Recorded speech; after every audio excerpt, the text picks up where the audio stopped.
wins back-to-back, all that, but also know that there's no excuses, like Terry Stott said. So just how frustrated are you with how the game went tonight? It's frustrating. We had opportunity, uh, to finish this homestand strong and going to the road 10-6 and feeling good about ourselves. And we didn't take advantage of that opportunity. I thought we came out a little bit loose.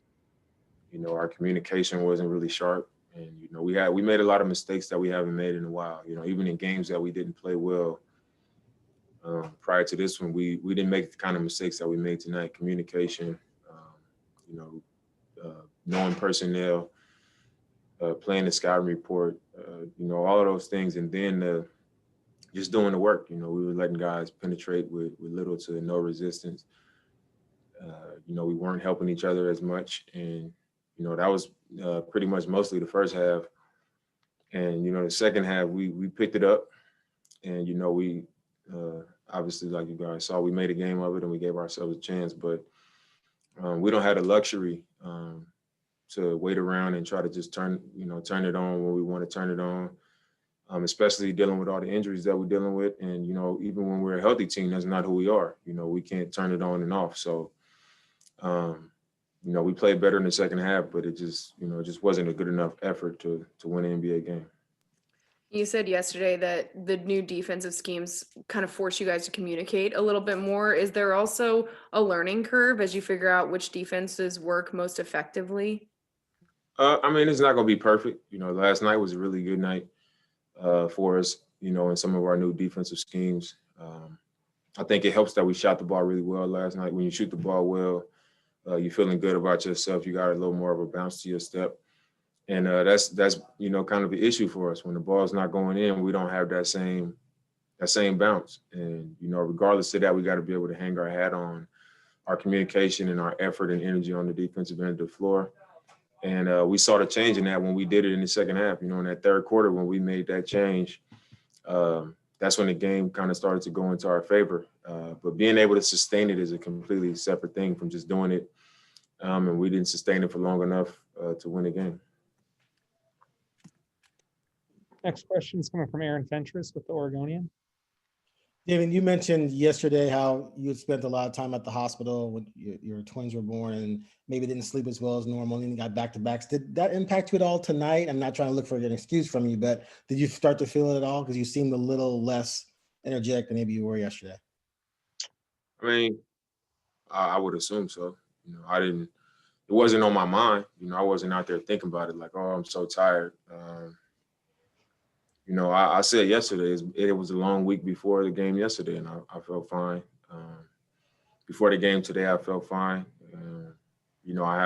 After I tested this morning, I had some things that I had to take care of with my family, bringing the kids home and just kind of, setting things up at home. So, other than that, my mind wasn't on, oh, I'm tired or I had a lot of shit to do or whatever. I just kind of handle my business. I showed up here to win a game.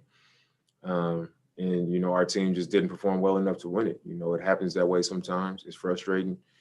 But we play, 82 games typically, 72 this year. And, we got a long way to go, as far as our growth and as far as getting to the finish line. So we got to watch film, got to get better.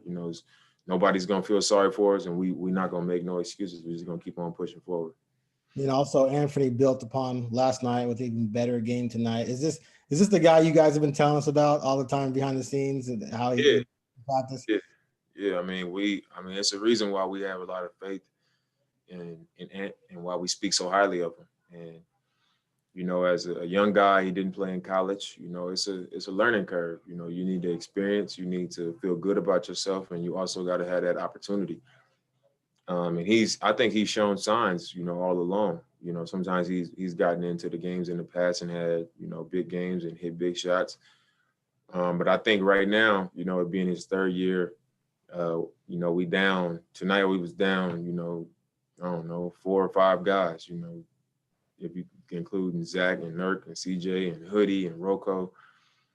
So it was a lot of minutes and a lot of opportunity, and we needed it from him. And, I think he knew that, and he had a good night last night, and that kind of bled over into tonight as far as his confidence and how aggressive he was. But this is definitely, who we think he can be.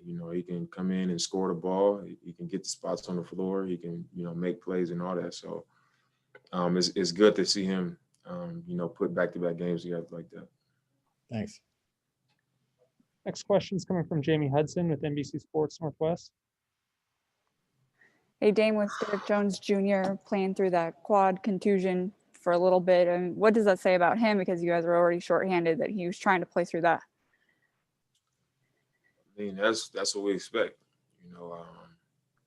We got to do what we got to do for each other, and obviously he had to, tough it out. We already enough guys down, and he's a big part of our team, so we needed that from him, and that's what it's going to take. We got a lot of guys banged up, and dealing with little nagging injuries, including myself. But we got to push through. We've always been that team that pushed through. We don't make excuses. We built tough, and sometimes that's how it goes. You get a little bruise here, a little bump here, and you play through it. If it's something that's obviously not smart to play through, and you gotta sit down or you can't go, then obviously that's what you do. But when it's the little tweaks and bumps and bruises, those are the things that we gotta, for the team. Sometimes you gotta suck it up and play, and I thought that's what he had to do tonight.